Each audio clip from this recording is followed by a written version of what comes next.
Palmer. I'm the CEO and one of the founders of Punchbowl News. We had a great morning where we kicked off with Representative Gregory Meeks, the Democrat from New York, talking all things financial inclusion and digital equity with our very own Brendan Peterson. I got to sit down with Adam Frankel, the Chime, General Counsel. I'm losing my words here. Where we talked a lot about what Chime is doing in this space. And now I am excited to announce that Alvina Laguna is going to host a panel that's really focused on fintech, but what's happening at the state level where there's a lot happening. So I'm going to turn it over to Alvina. Thank you so much. Thank you, Anna. Good afternoon, everyone. My name is Alvina Laguna. I am one of the editors at Punchbowl News. I hope you had a wonderful lunch. I am excited to moderate this panel on the future of fintech, focused on what's happening at the state level. And so we have a wonderful panel that's going to help us frame the discussion. So let's welcome Aaron Ford, Attorney General of Nevada, Nicole Elam, President and CEO of the National Bankers Association, and Yasmin Selena, co-founder and executive director of the Hustlers Guild. Thank you so much. So we know fintech is transforming the way Americans move their money, the way they spend their money. And so this is a very important conversation. I'm excited to be moderating it. Before we get into the details, I want to give every member of the panel a minute to just reintroduce yourself and tell us more about your work, and especially as it relates to the topic of the day, which is the future of fintech. Let's start with you, Attorney General Ford. Good. Oh, it's pretty loud. Good afternoon. It's afternoon, right? It is afternoon. Good afternoon, everybody. My name is Aaron Ford. I'm the Attorney General for Nevada. Hope you picked up on a couple things there. I come from a state where pronunciation matters. So if you come to my state talking about Nevada, you might get upcharged. I'm just saying. You might get upcharged, and that's not price gouging. So don't come to the Attorney General's office talking about price gouging if you're saying Nevada, especially if you call me Aaron, because my name isn't Aaron, it's Aaron. So it's great to be here in my capacity as Attorney General. We are counsel to a lot of the different institutions in our state, including our financial institutions division. And so working in the area of fintech is important to us, as well as in the consumer protection arena. So happy to be here to talk about it. Nicole Elam. I'm President and CEO of the National Bankers Association, which is the only trade that is dedicated to representing minority-owned and operated banks. Why do fintechs matter to us? Fintechs matter to us because we are really trying to figure out how we can better serve our customers. And fintechs can help us accelerate that process of increasing digital assets, enhancing the customer experience.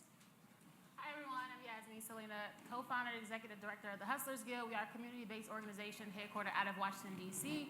Our job is to help kids and their families get to a place out of generational poverty by giving them more roadmaps to financial health. All right, thank you. Now let's get into the details.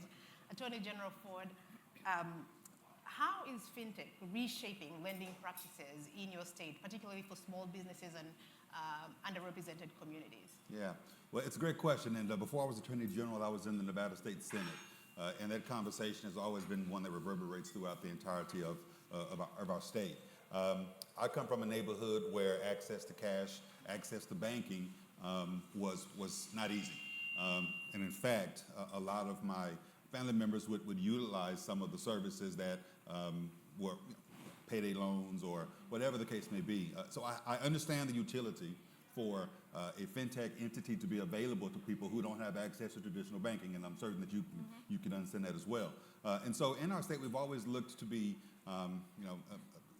interested in trying to find ways to expand the opportunity to remove those barriers. And so in the fintech arena, most recently in 2023, our state Senate Majority Leader Nicole Canizaro passed a bill, the Earned Wage Access Bill, which was the first of its kind in the nation. And since then, there are, as I understand it, 4 other states that have passed it: Missouri, Kansas, Wisconsin, and South Carolina, which is an opportunity to give folks access to the money when they need it. And in our state, we don't categorize it as a loan, which differentiates it from other forms of financial services that fall under different types of paradigms and regulations. And so, we continue to try to be innovative in that regard. We continue to try to lead, by example on ways in which to improve access to banking services, and that's one example that I can provide now. Okay. Yeah, and wage access is, like we've had that in the previous panels, learning a lot about it today. So obviously fintech comes with a lot of promises, a lot of pros, but also some challenges. And so what are you seeing as Attorney General, what are you seeing as some of the challenges stemming from the increased proliferation of fintech? Yeah, it's interesting because, as I indicated, we are counsel to our financial services division in the state, in our state government, but we also have a Bureau of Consumer Protection that oversees essentially entities to ensure that they're not being unscrupulous and taking advantage of our residents. And you have individuals out there, you have entities out there, especially in the technological arena, which are able to perpetuate scams and frauds. And so my Consumer Protection Bureau has to be up on the most recent and the newest forms of frauds and scams, and we try to educate our consumers about those so that they can, if not avoid being scammed, certainly mitigate some of the damages that come from being scammed. And we see that actively happening in the traditional banking context, where I have stood shoulder to shoulder with our Nevada Bankers Association to let folks know, when you get a text message saying, we just changed your password from Acme State Bank, it probably wasn't us. So call the bank, right? And so having those kind of conversations with our constituents, letting them know what's out there, what's on the horizon. And plus, these folks can absolutely be unscrupulous, and they're getting smarter by the day. If only they'd use their intellect for positive purposes, we'd be in a different place. But we do have to marshal our resources and be able to help our constituents in their arena. Okay. I want to turn to you, Nicole. Your organization, the National Bankers Association, represents minority-owned institutions. How is fintech reshaping the way MDIs serve their communities? That's a great question. We all know that technology is completely changing the landscape, how we live, how we work, how we play, how we bank, and how we invest. And so banking is certainly no exception. What fintechs allows us to do is it provides advanced technology solutions so that MDIs can increase their digital offerings. We all know that everybody wants to do everything from their phone. I want to open up an account. I want to be approved for a loan. I want to invest all on my phone. Well, that comes with technology. It also allows you to enhance the customer experience. Our customers are demanding to be able to do everything on their phone. Well, that requires fintechs and advanced technology solutions. Another thing that allows you to do is to streamline your operations, whether it's underwriting, doing more at scale. It allows you to do all of those things so that you can lower the cost of providing services to communities while also increasing your revenue. They have to be able to leverage technology in order to remain competitive and to provide value to their customers. And so fintechs really sit at the center of all of those things so that they can better serve their customers. Nicole, I was listening to a podcast that you did. It probably was a couple years old, so I'm sure a lot of things have changed since then. Maybe not. And you were saying that a lot of your member institutions don't even have a chief a chief technical officer. How have things changed? Like, how are they able to adapt to the quickly changing fintech without chief technical officers? That's a great question, because now that is one of new and many challenges that they face. So we all know about the promises of fintech. I named them, I talked about them, but there are also a lot of significant challenges and hurdles that you have to be prepared for. One of them is that they don't have dedicated IT staff. Many of them are smaller institutions. They may only have 5 to 10 people at their branch. So how do they do that? And how do they leverage and integrate technology when they don't have people? It's also expensive, the affordability of technology. It's no surprise that big banks spend $17 billion a year on technology and cybersecurity. My bank's average asset size is $450 million. So not having the people is only one additional hurdle outside of the cost, outside of the implementation. But then there's also regulatory challenges that the Attorney General just talked about. There are so many regulatory challenges because you're now introducing new risk into the platforms, into the system. So it's vendor risk, it's operational risk, it's data privacy. There are all these new risks that are being integrated, and you have to make sure that you're focused on those things, because regulators have made it very clear that if something happens to the customer, if something happens to the borrower or the consumer, the bank is on the hook. It's not the fintech. It's not the middleware. It's not the cybersecurity protections that you're relying on. It's the bank, and that's an overwhelming thing for a lot of banks to take on. Now, Yasmin, I want to pose a similar version of that question to you. How your organization, the Hustlers Guild, provides mentorship and opportunities to at-risk youth. how has fintech changed the way you do, the way you serve the people you serve? Right, so within the communities I work in, one of the biggest obstacles that we have is the access to technology. So we had to first, even before telling our kids this is how you should put together a budget, number one, we had to give them technology. So we had to roll out a program called Don't Sweat the Tech, where we were able to deploy tech devices to these kids and to their family. That was step one. Step two, our job is to now figure out what does us looking like to dissolve the gap on multiple levels. So it's like we're going back doing a lot of retro work, but at the same time, I have like one hand with our kids trying to pull them up, and technology is growing at a rapid rate. So we're trying to make sure that we're talking to banks, we're talking to people in local government to help them understand that as development in major cities is steady growing rapidly at an amazing rate, it's ideal for the economy, but we also have to think about those communities who are still in these tech deserts, who are still struggling in these areas. So for us, I feel like I'm still teaching my kids the basic of budget, but at the same time, I'm like, do you know that you could do banking on your phone? Do you know, forget Cash App, like, do you know that there's other ways that you can truly do stuff outside of just buying games for your new PS5, but there's other ways that you can really manage it out. And so then we've been able to implement programming with us that I put my kids on a salary base. So all my kids who enroll into my program, they're salary paid. And we do it off of PTO based on who comes to programming, overtime if you stay over, and your grades get you extra incentives, because I want them to understand what the market looks like in the real world, so it's not so intimidating and it's not something so foreign to them. So that's what we're working on first, the dissolve of the tech, and then educating the kids at the same time. Yeah. So on the other hand, how are you using fintech to help with financial literacy? Because I think that's part of what you do, right? Yeah. So what we do is we open up the world to them. So we take everything. A lot of our kids' families are still going to check cash in places in their neighborhoods, and these are the pioneers now to the digital world for them. So we're just slowly introducing small mechanisms, and just even the word fintech to them. They don't know what a lot of things mean. A lot of stuff goes over their head. So what we do is we break it down to introduction level, but also figuring out what their interests are and then connecting it to the fintech world, right? So if it's something that you spend a lot of time on the digital, like, hey, do you know that you could go into the digital banking world for the gaming side of stuff, into the sports side of stuff? And so that helps them get the interest there, and they're able to then open up the bank account. So by the time they hit a certain age with us, we're then helping them, guide them to like how to open up a bank account, how to, it's very, for us in this room, we know this, but to the communities that I speak with, a lot of my kids don't even know how to get an ID once they turn 18.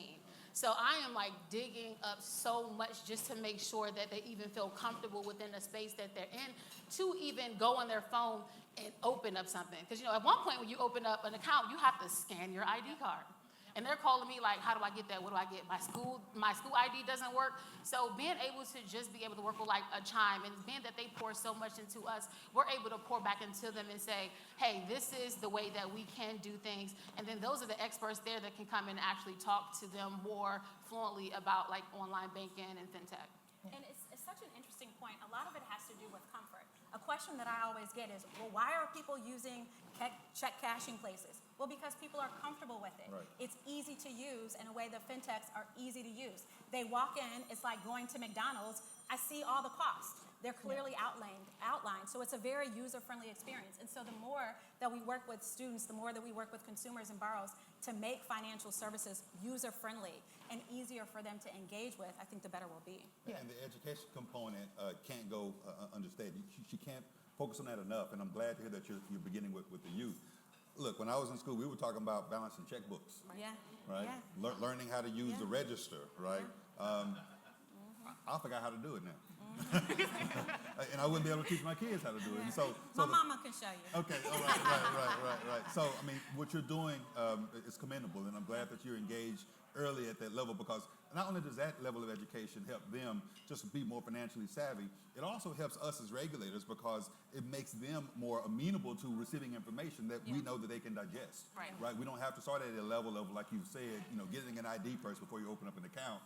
We can talk about the issues of scams, and we can start using language that they already understand. So thank you for your work in that regard. And the scams are wide. They're youth and elders. That's who the target audience is. Absolutely. Okay. Attorney General Ford, you got ahead of me. I was going to ask you, as chairman of the Attorney General Alliance, you have an education initiative, right? That's right. So are you doing the same thing? What are you doing in the area of financial literacy? Yeah, it's a great question. So the Attorney General Alliance, for those who don't know, is a bipartisan, nonpartisan organization of attorneys general, both on the Democratic side and the Republican side. I am also the co-chair of the Democratic Attorney General Association, which is the more partisan arena. But we've come together with the AGA, and I'm the chairman this year, and it rotates Democrat, Republican, Democrat, Republican.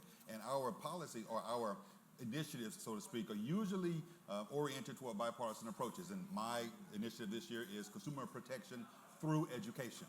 And that spans not just fintech, to be sure, but in March, when we had my chair's initiative in March, we talked about financial literacy. We talked about scams. We talked about the importance of youth being brought in early to talk about these types of issues and to learn about these types of technologies. We even had Miss Nevada, the young, not the Mrs., Miss Nevada, come in and talk to us about what she says to the youth.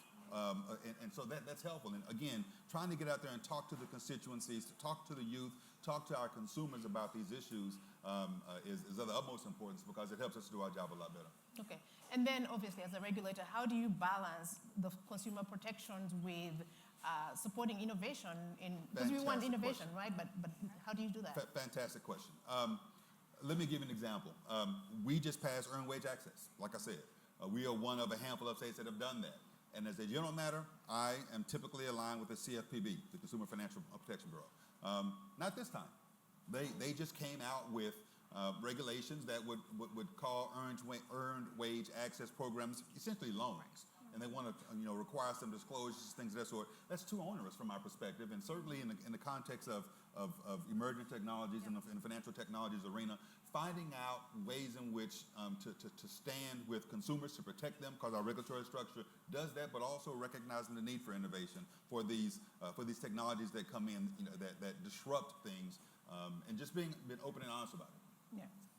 I want to ask about the barriers to accessing fintech. Let me start with you, Nicole.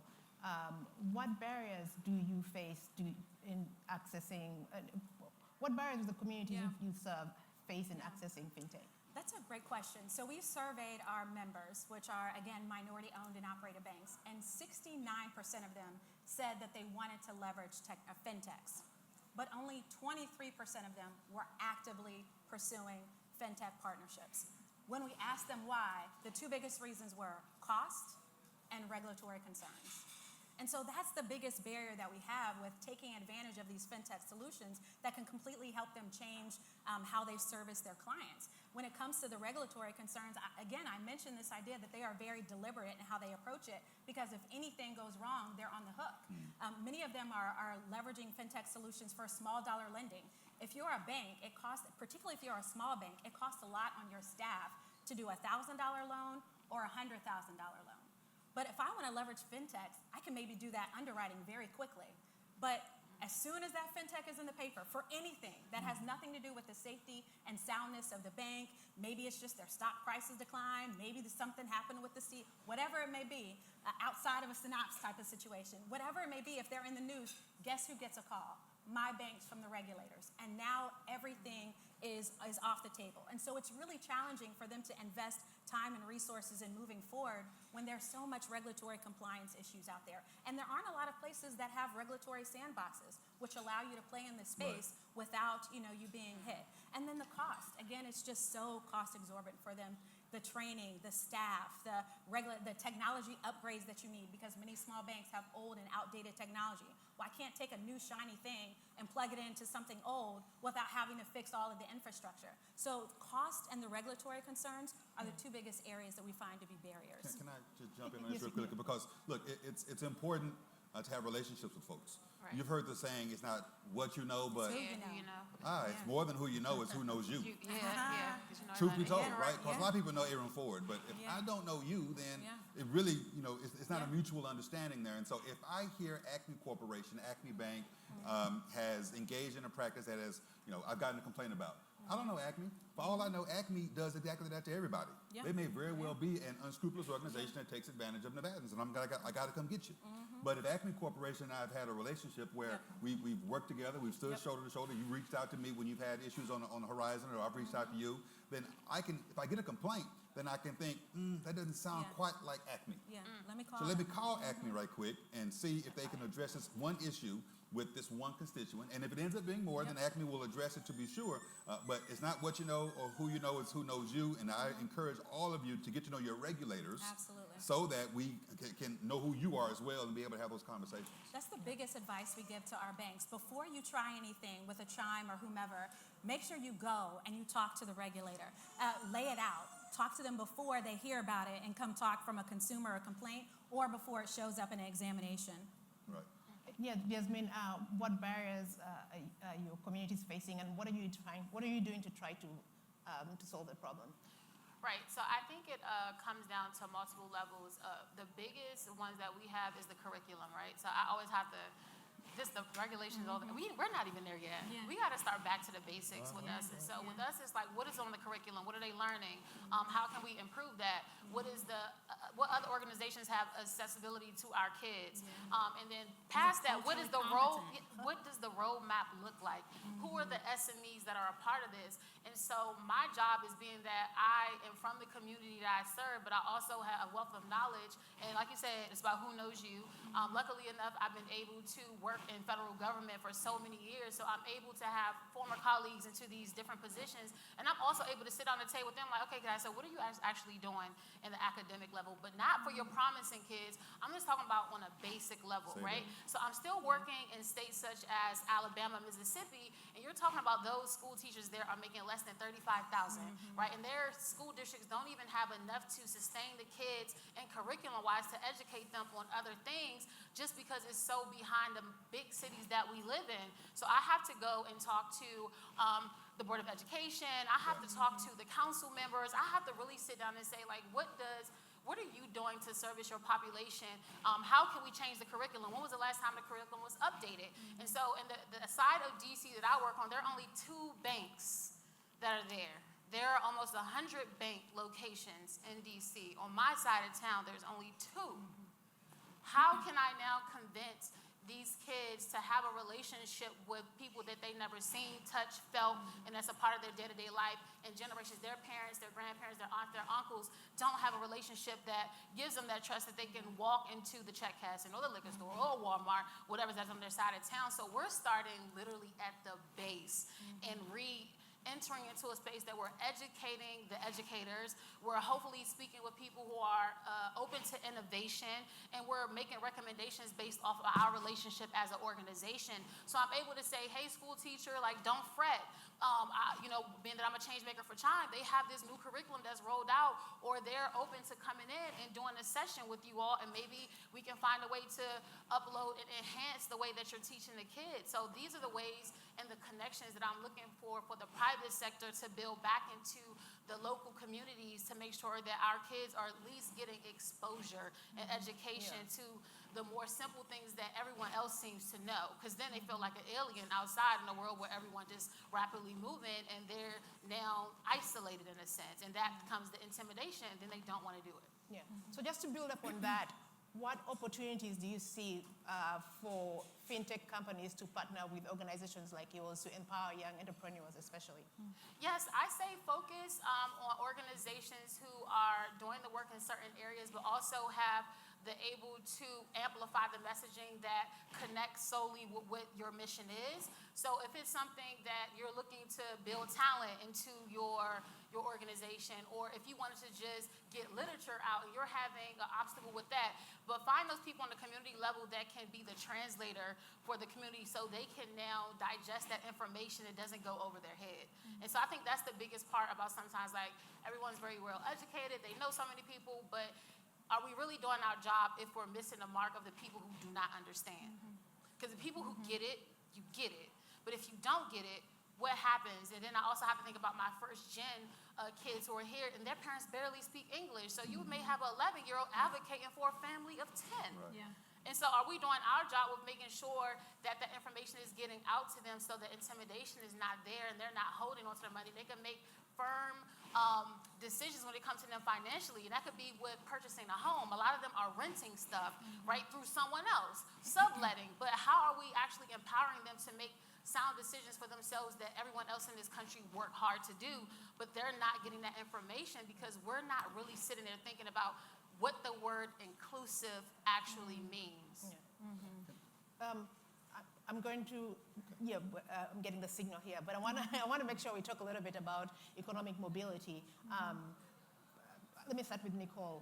How can fintech be leveraged to help close the wage gap and maybe provide more access to capital for small businesses and underserved communities? Yeah, that's a great question. When you think about the key drivers of wealth creation, it is owning a home, owning a profitable small business, and having access to financial services and capital.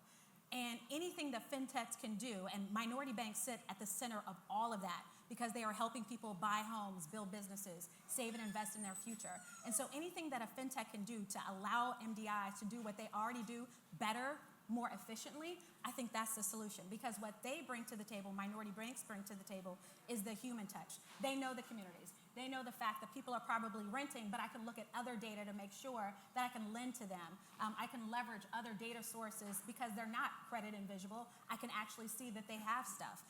And so when you bring the best of the human relationships that banks bring to the table, minority banks, community banks, with what fintechs offer, which is technology, when you have high tech and high touch, I think you can close that gap.